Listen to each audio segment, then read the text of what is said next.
បងប្អូនបានដឹងអំពីល្បិចកល live ដូចឆ្នាំកោះឆ្នាំរង្វាន់តាមប្រព័ន្ធសង្គម Facebook ទេសូមបងប្អូនតាមដានជាមួយខ្ញុំទាំងអស់គ្នាសូមគោរពជំរាបសួរបងប្អូនប្រជាពលរដ្ឋទាំងអស់ខ្ញុំបាទវរៈសេនីយ៍ឯកលីសាវ៉េតជានាយការិយាល័យស្រាវជ្រាវនិងអភិវឌ្ឍវិជ្ជានៃនាយកដ្ឋានប្រឆាំងបទមើលចុចជាថ្ងៃនេះខ្ញុំបាទសូមលើកយកប្រធានបទមួយមកចែករំលែកដល់បងប្អូនប្រជាពលរដ្ឋទាំងអស់គ្នាអំពីល្បិចកល live លក់ឆ្នោតកោះឆ្នាំរង្វាន់បច្ចុប្បន្ននេះមានជនឈរបោកមួយចំនួនកំពុង live លក់ឆ្នោតកោះឆ្នាំរង្វាន់បោកប្រាស់តាមប្រព័ន្ធសង្គម Facebook ដោយជនណាមកនោះបានប្រើប្រាស់សាយនិងត្រាคล้ายៗរួមទាំងកាត់តរូបភាពទេប្រាក់ដើម្បីលបួងបងប្អូនពួកគេនឹងតម្រូវឲ្យបងប្អូនចុះឈ្មោះទិញស្លឹកឆ្នោតបន្ទាប់មកបងប្អូនក៏បានទិញស្លឹកឆ្នោតនោះក្នុងតម្លៃថោកមាន$10 $15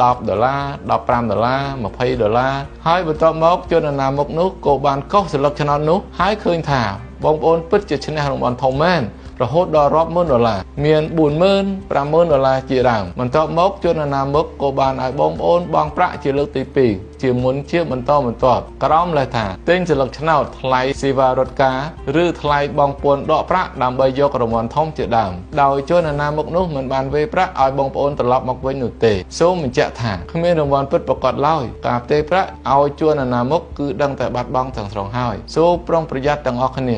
សូមអរគុណ